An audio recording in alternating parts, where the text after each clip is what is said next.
Hello everyone, welcome to the YouTube channel of Hopes and Dreams Universal School.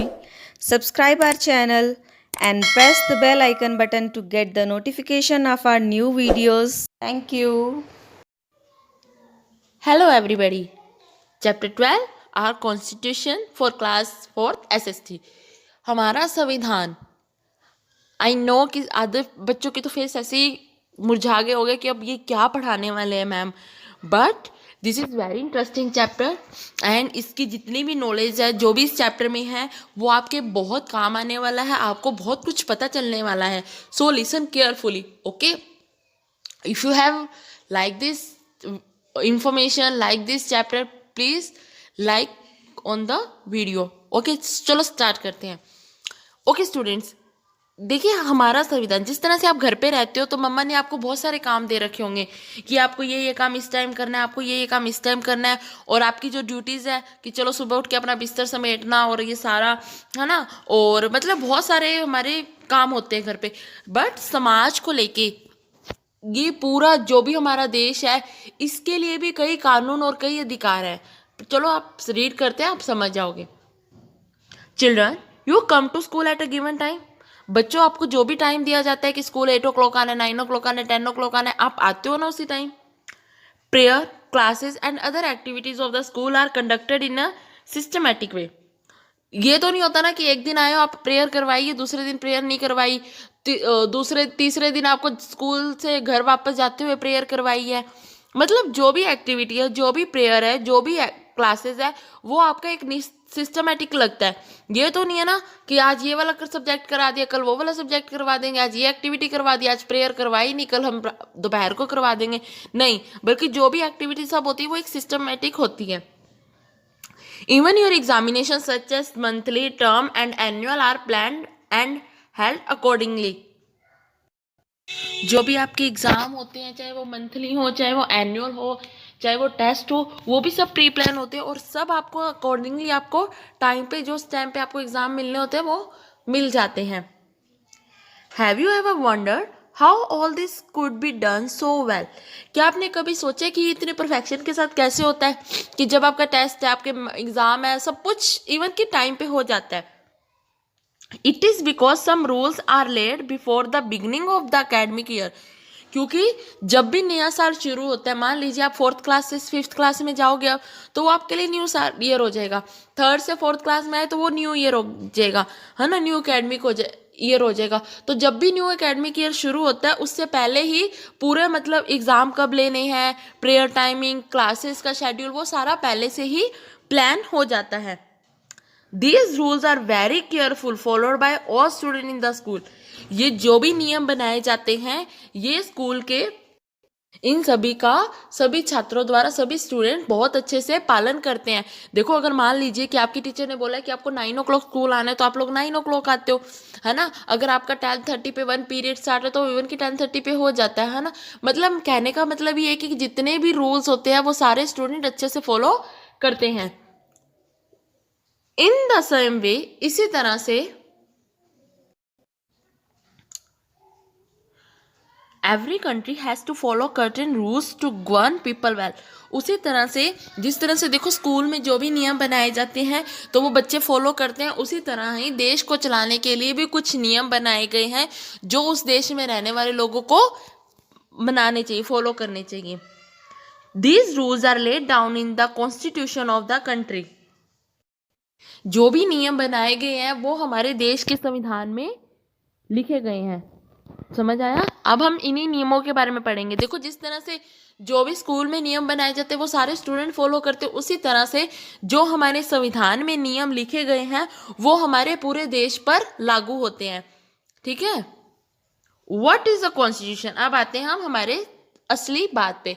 Constitution, संविधान क्या है. The Constitution is a document containing rules and principles according to which a country is governed. संविधान एक दस्तावेज है. संविधान एक दस्तावेज है जिसमें नियम और सिद्धांत लिखे हुए हैं जो जिस पे हमारा पूरा देश चलता है. ओके, जिसमें हमारी सरकार चलती है, जिससे हमारा पूरा देश चलता है। तो देखो जिस तरह से स्कूलों में आते हैं ना कि जब भी कोई टीचर को इंस्ट्रक्शंस देना होता है तो टीचर के लिए एक रजिस्टर आता है जिसमें सारे नोटिस होते हैं, उसी तरह जो संविधान है वो एक दस्तावेज है जिसमें सारे नियम कानून सब लिखे गए हैं। Okay, it defines rights and duties of the citizens. इसमें प्रत्येक नागरिक के अधिकार और कर्तव्य लिखे गए हैं। मतलब हमारे देखो सरकार के अलग काम है, हमारा हमारे देश के लिए क्या कर्तव्य है, हमारा हमारे देश के लिए क्या सिद्धांत है, हमारे लिए क्या नियम है, वो सब इसमें लिखे गए हैं संविधान में। India has a constitution which contains the best rules and principles that help our government to rule us well. जो भारत का संविधान है वो सबसे बेस्ट संविधान है, सबसे बेस्ट संविधान है क्योंकि उसमें सबसे बेस्ट रूल्स और प्रिंसिपल्स है। ठीक है, मतलब उसमें नियम कानून कर्तव्य सबसे बेस्ट है जो हमारी सरकार को भी हम पर शासन करने में मदद करता है। देखो अगर हमें रूल्स पता होंगे तो हम अपनी सरकार को अच्छे से समझ सकते हैं। कई बार होता है कि कई बार कोई चीज़ ऐसी हो जाती है कि ये चीज़ नहीं करनी, बट अगर हमें पता हो कि ये हमारा कर्तव्य है, ये हमारी ड्यूटीज है, ये हमको सिद्धांत मिला हुआ है कि हमारा ये काम है। जैसे अब मान लीजिए देखो पहले जो लोग थे वो अंग्रेजों के गुलाम थे, ठीक है, बट आज आपको कोई गुलाम नहीं बना सकता है क्योंकि हमारे संविधान में ये बात लिख दी गई है कि हर व्यक्ति अपनी तरफ से स्वतंत्र है। वो आप आगे पढ़ोगे, बट मैं आपको एक एग्जाम्पल बता रही हूँ कि जो हमारा इंडिया का संविधान है वो सबसे बेस्ट संविधान है क्योंकि उसमें सबसे बेस्ट नियम कानून बनाए गए हैं जो हमारी सरकार को भी हम पर शासन करने में मदद करता है। हमारी सरकार भी हमसे अलग होकर कोई भी नियम कानून हम पर नहीं थोप सकती है, नहीं बना सकती है। Who framed the constitution of our country? ये संविधान, ये कॉन्स्टिट्यूशन किसने बनाया है हमारे देश के लिए? Let us learn in detail. अब हम इसे डिटेल में जानेंगे। कॉन्स्टिट्यूशन संविधान। India became independent on 15 August 1947।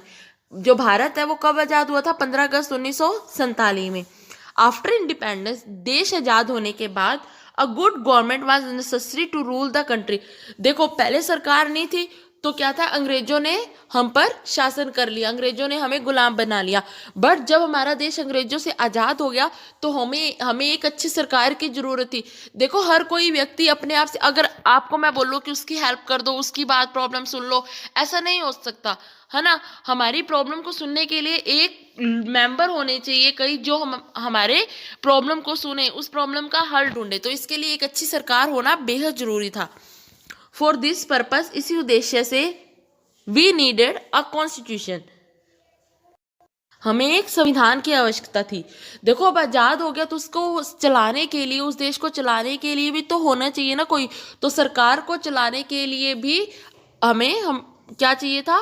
Constitution, संविधान चाहिए था। क्योंकि तो देखो अब ये थोड़ी कि सरकार कोई भी आगे तो वो अपनी मर्जी करेगी, लोगों को कहेगी बैठ जाओ, खड़े हो जाओ तो खड़े हो जाओ, नहीं। तो उन सरकार के लिए भी रूल्स होने चाहिए, सरकार के लिए भी रूल्स होने चाहिए ताकि वो उन्हीं रूल्स को फॉलो करके हम सरकार चला सके। और वो रूल्स हमें भी पता होना चाहिए। ये नहीं है कि देखो कि आपको सरकार ने ये कह दिया और आप लोगों ने मान लिया, ऐसा नहीं होता है। जो रूल्स हमारे लिए बने हैं वही हमारी गवर्नमेंट के लिए बने हैं, तो हमारी गवर्नमेंट को उसी के अकॉर्डिंग ही हम पर शासन करना होगा। ठीक है। अ constituent assembly, a group of people who are given the task of preparing a constitution was appointed। तो इस काम को करने के लिए एक संविधान सभा का आयोजित किया जाता। संविधान सभा मतलब वो लोगों को एक ग्रुप बनाया गया जो हमारे संविधान को लिख सके।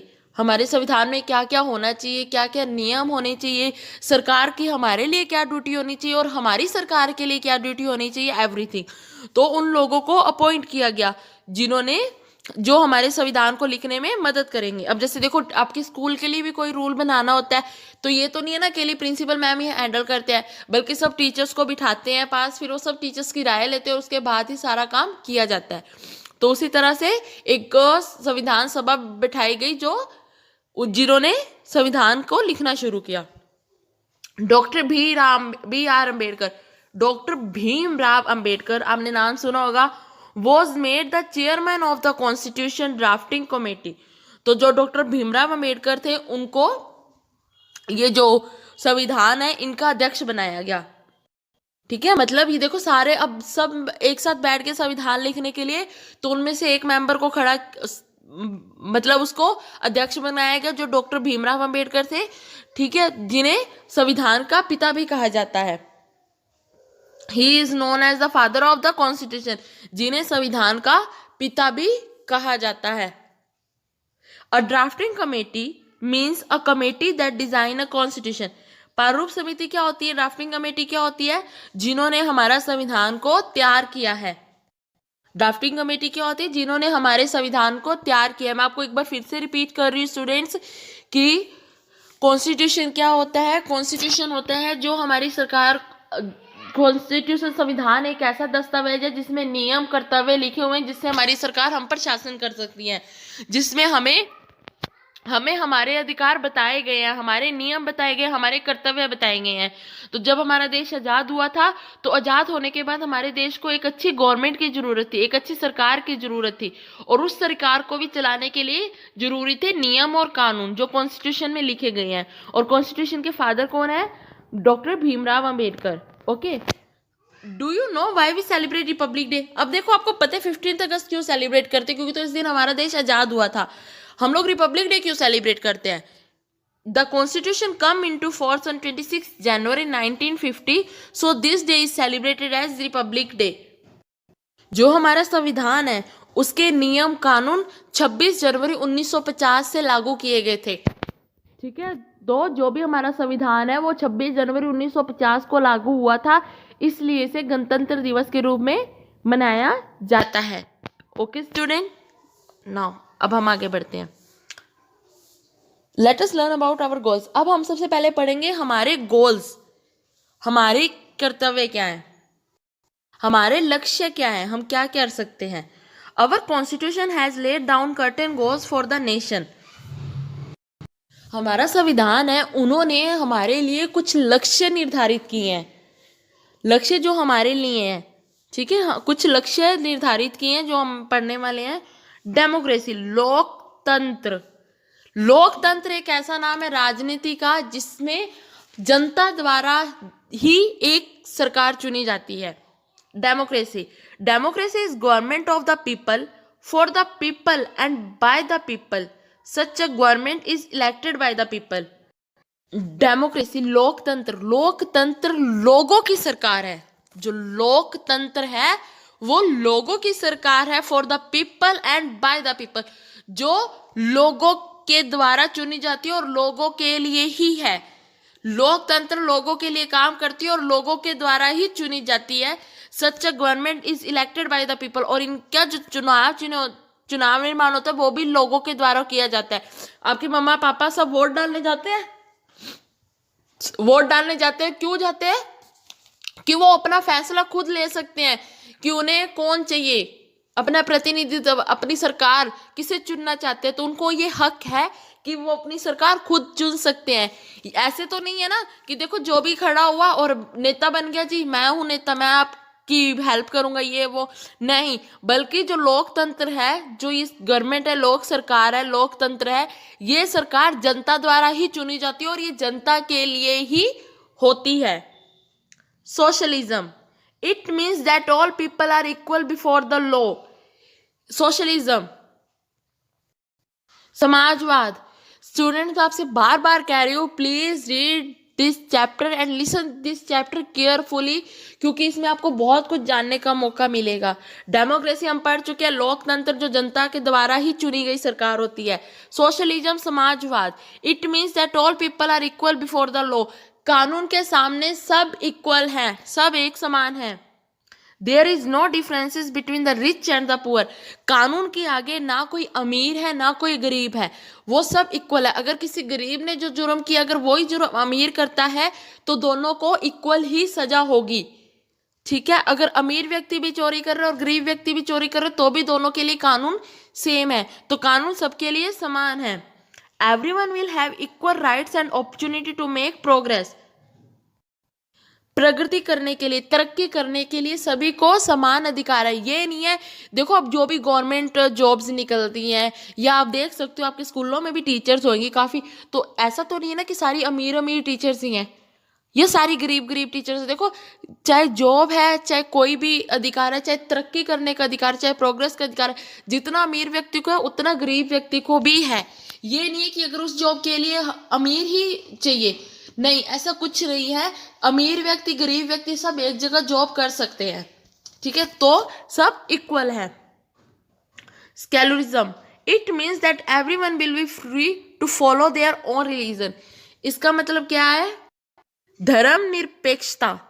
इसका मतलब कि सभी को अपना अपना धर्म मानने के लिए आज़ादी है। ये नहीं है कि अगर मान लो आप स्कूल आते हो, है ना, तो अगर आपकी टीचर हिंदू है तो वो आपको भी बोले कि आप हिंदू ही बनोगे, या आप जिस मोहल्ले में रहते हो वो मुसलमानों का मोहल्ला है तो आपको कहें कि नहीं, आप अपना गुरुद्वारा छोड़ के मुसलमानों को मानो, ऐसा नहीं है। या आपकी सरकार, अगर आपकी सरकार सिख है, ईसाई है, मुस्लिम है, कोई भी है, हिंदू है, तो वो आपको ये नहीं बोल सकती कि अगर आपकी सरकार हिंदू है तो आपको भी हिंदू बनना पड़ेगा, ऐसा नहीं है। आपको अपना धर्म खुद चुनने की इजाजत है, आपको अपना धर्म मानने की इजाजत है। ये नहीं है कि आपको कोई भी दबाव डाल के आपका धर्म चेंज कर सकता है, ऐसा नहीं है। आप अपने धर्म को अच्छे से मान सकते हैं, फ्री है आप अपने धर्म को मानने के लिए। All religions are given equal importance. देखो हमारे समाज में, हमारी सरकार में सभी धर्मों को एक जैसी ही इम्पोर्टेंस दी गई है। ये नहीं है कि सिख बड़े हैं या हिंदू बड़े हैं या मुस्लिम बड़े हैं या ईसाई बड़े हैं, नहीं, सब इक्वल है, सबकी इम्पोर्टेंस इक्वल है, सभी धर्मों को समान रूप दिया गया है। ओके, तो ये तो थे हमारे गोल्स, ठीक है। अब हम पढ़ेंगे हमारे राइट्स, हमारे अधिकार। हमारे अधिकार क्या क्या है? Our constitution has laid down certain rights for all citizens. They are called fundamental rights. They are, हमारे संविधान में सभी लोगों को कुछ अधिकार दिए गए हैं जिन्हें फंडामेंटल राइट्स, मौलिक अधिकार कहा जाता है। ये हमारे अधिकार है। अगर आपको इसमें से कोई भी कुछ भी ना मानने के लिए कह सकता है तो आप अपनी आवाज़ उठा सकते हैं कि नहीं, ये हमारा हक है, ये हमें अधिकार मिले हुए हैं, हम इसको नहीं दबा सकते हैं। ओके स्टूडेंट्स, तो सरकार ने हमारे संविधान में कुछ अधिकार निर्धारित किए गए हैं जो हमारे मौलिक अधिकार है। कौन कौन से? Right to equality, all people are equal before the law, ये मैंने आपको पहले भी बताया। समानता का अधिकार, राइट टू इक्वलिटी, समानता का अधिकार। All people are equal before the law, कानून के सामने सभी लोग एक समान हैं। राइट टू फ्रीडम, स्वतंत्रता का अधिकार। It means the freedom to speak, move, reside anywhere and assemble peacefully. इसको स्वतंत्रता का अधिकार है, मतलब हम कुछ भी बोल सकते हैं अपनी मर्जी से, कहीं भी आ जा सकते हैं, है ना, कहीं भी इकट्ठा हो सकते हैं, बट शांतिपूर्वक। हम लोग ये सारे अधिकार बिना किसी से पूछे हम लोग कर सकते हैं। अगर आपको कहीं जाना है, घूमने जाना है, तो आपको क्या आपकी गवर्नमेंट की परमिशन चाहिए? नहीं चाहिए ना, क्योंकि ये आपका अधिकार है। आप कहीं भी अपनी मर्जी से घूम आ सकते हैं, आप बोल सकते हैं, आप कुछ भी कहीं भी जा सकते हैं, इकट्ठे हो सकते हैं। बट इकट्ठे होने का मतलब ये नहीं कि आप हंगामा करो, हुड़दंग करो, नहीं, शांतिपूर्वक आप सभा कर सकते हो, इकट्ठे हो सकते हो। Right to freedom of religion, धर्म को स्वतंत्रता पूर्वक मानने का अधिकार। It means the right to profess, practice and propagate any religion. इसका मतलब है कि आप किसी भी धर्म को अपना सकते हैं, उसकी पूजा कर सकते हैं और उसका प्रचार भी कर सकते हैं। देखो, आप सिख हो, ईसाई हो, मुस्लिम हो, हिंदू हो, आपको पूरा आज़ादी है, आप अपना धर्म मान सकते हो, आप अपने धर्म में पूजा कर सकते हो, पूजा करने का अधिकार है, आप अपने धर्म का प्रचार भी कर सकते हो। अब जैसे देखो, गुरुद्वारे में नगर कीर्तन निकलता है, जो क्रिश्चियन है वो क्रिसमस मनाते हैं, तो वो अपने धर्म का प्रचार करते हैं, तो उसमें कोई बुराई नहीं है, आप अपने धर्म का प्रचार कर सकते हो। राइट अगेंस्ट एक्सप्लॉइटेशन, शोषण के खिलाफ अधिकार। These rights states that there shall be no exploitation of labor। मतलब यह अधिकार बताता है कि श्रम का कोई शोषण नहीं होगा। मतलब कि किसी भी श्रमिक है, किसी भी एम्प्लॉयमेंट है, कोई भी जॉब पे एम्प्लॉयमेंट है, कोई जॉब करता है तो उसका किसी प्रकार से शोषण नहीं किया जाएगा।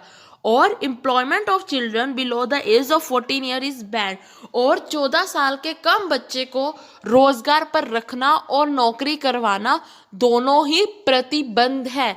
मतलब कि देखो, अगर कोई किसी पे जॉब करता है, मान लीजिए कि अगर एक व्यक्ति दूसरे व्यक्ति के अंडर कोई जॉब करते, चलो कोई ड्राइवर है या कुछ भी है, हम उस पर शोषण नहीं कर सकते हैं, ठीक है, उसको परेशान नहीं कर सकते। और अगर और कोई भी 14 साल से कम उम्र का बच्चा जॉब नौकरी नहीं कर सकता, अगर उसको जबरदस्ती कोई करवाता है तो ये भी बैन है। Okay. Cultural and educational rights, संस्कृति और शैक्षिक का अधिकार। This right guarantees the minorities to conserve their language and culture. Every child has a right to education. ये जो अधिकार है, ये माइनॉरिटीज क्या होता है, अल्पसंख्यक। कई बार आपने सुना होगा कि, कैसे बताऊं आप, सॉरी, मतलब मीन्स मैं आपको सीधा सीधा बताती हूँ कि ये जो अधिकार है ये सभी को समान भाषा और समान संस्कृति का अधिकार देता है। ये नहीं है कि मान लीजिए कि आप अमीर हो, आप गरीब हो, या आपकी जो कास्ट है वो ऊंची है नीची है। आपकी गली में देखो, कोई होते हैं कि जो झोंपड़पट्टी में रहते हैं, कई होते हैं जो बड़े बड़े बंगलों में रहते हैं, है ना। तो सबको पहनावे का, बोलने का, भाषा का, संस्कृति का सेम अधिकार है। ये नहीं है कि झोंपड़पट्टी वाले आप ये नहीं है कि जो महलों वाले लोग हैं वो साड़ियाँ, ब्रांडेड साड़ियाँ पहनते, तो झोंपड़पट्टी में रहने वाले लोग ब्रांडेड साड़ियाँ नहीं पहन सकते। तो ऐसा कुछ नहीं है, सभी को संस्कृति और भाषा का समान अधिकार है। और every child has a right to education, और सभी बच्चों को शिक्षा का भी अधिकार है। ये नहीं है कि गरीब का बच्चा नहीं पढ़ सकता, अमीर का बच्चा नहीं पढ़ सकता, हिंदू का बच्चा नहीं पढ़ सकता, मुस्लिम का बच्चा पढ़ेगा, ऐसा कुछ नहीं है। सभी को पढ़ने का, शिक्षा का समान अधिकार है।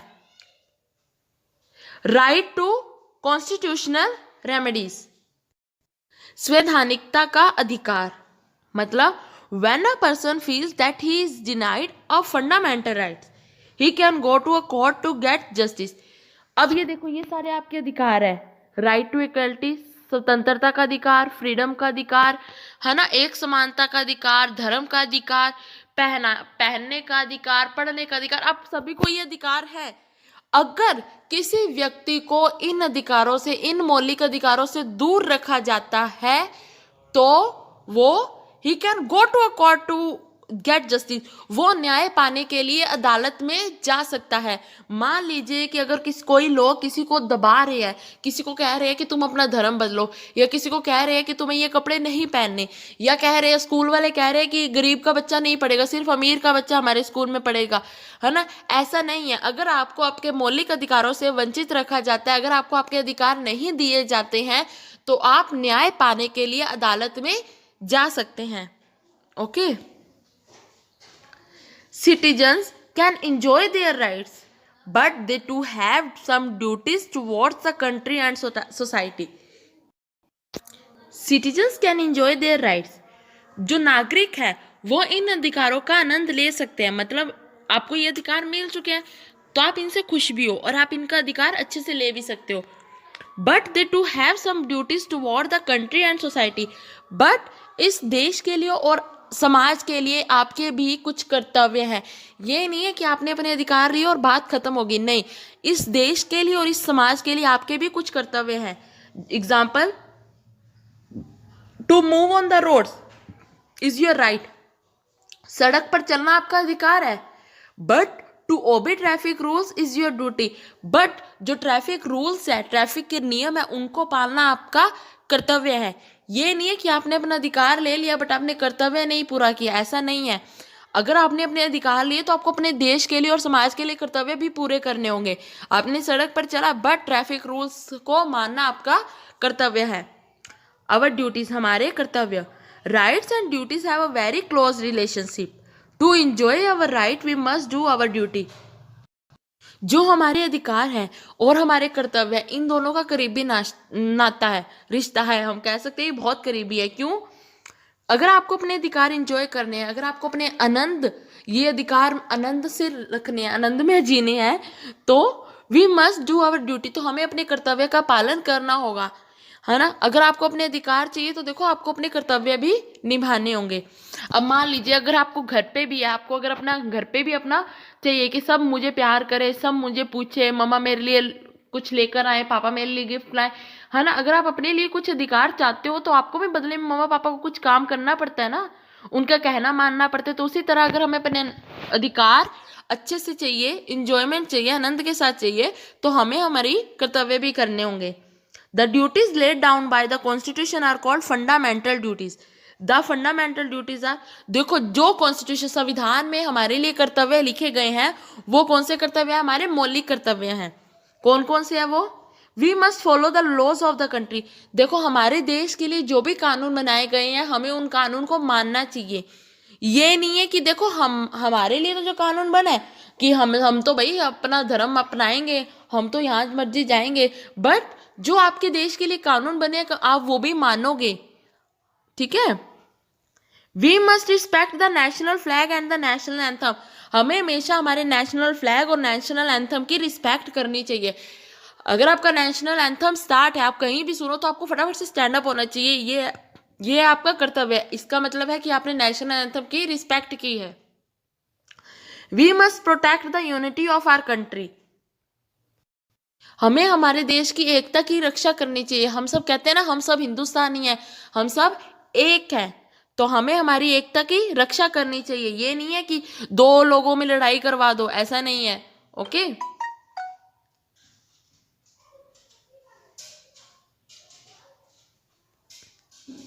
We must maintain peace and harmony.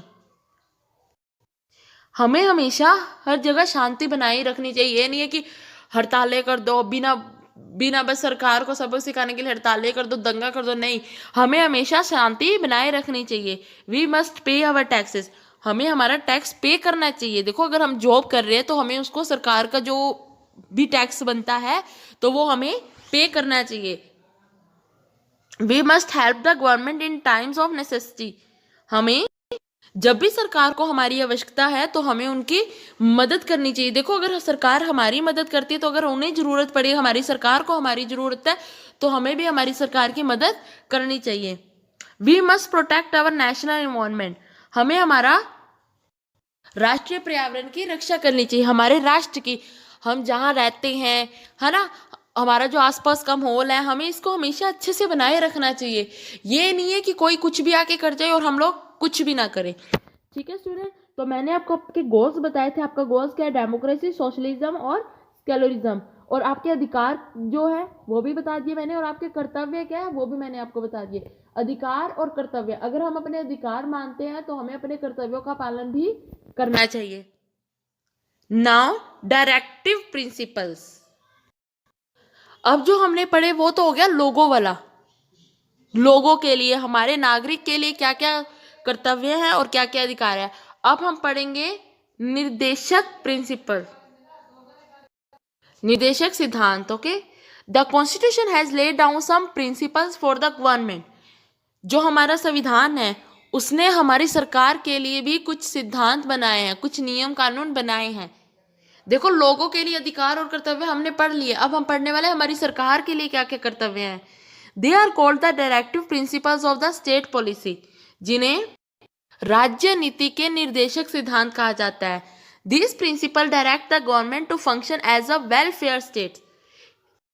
ये सिद्धांत हमारी सरकार को राज्य के लिए कल्याणकारी, मतलब हम कह सकते हैं कि जिनमें उनका भला हो, सरकार अपने राज्य के लिए कुछ काम करने का, कुछ कल्याणकारी काम करने का निर्देश देते हैं।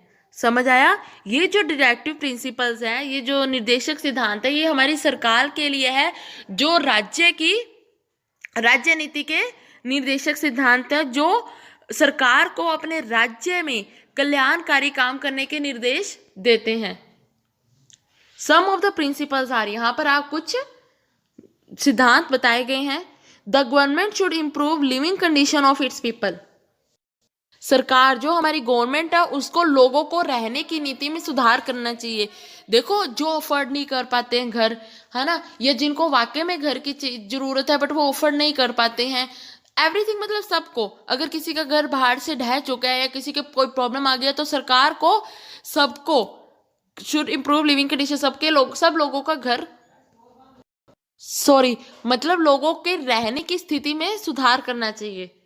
It should maintain law and order so that people can live in peace and safely.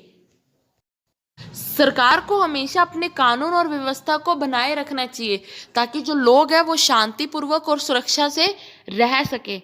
देखो अगर सरकार हमारे कानून का पालन करेगी तो हम भी कानून का पालन करेंगे। तो सरकार को ये समय समय पे तय रखना चाहिए कि जो भी कानून बनाए गए हैं वो सब अच्छे से रहे ताकि हम लोग शांति से और सुरक्षात्मक रह सकें। It should see that some people do not grow rich at the cost of other। और सरकार को ये ध्यान रखना चाहिए कि कोई भी व्यक्ति किसी दूसरे व्यक्ति की कीमत पर अमीर नहीं बने। देखो बच्चे, जैसे मैं आपको बता रही हूँ, कई बार होता है ना कि कई लोग बच्चे चुरा ले जाते हैं, या कई होते हैं कि आप लोग टीवी में भी देखते हो। देखो अब आप बड़े हो गए हो तो आपको इस बात का समझ होना चाहिए कि हमें हमेशा ध्यान से रहना चाहिए, है ना। तो जब भी कोई होता है, ऐसा होता है कि कोई किसी को बच्चों को आगे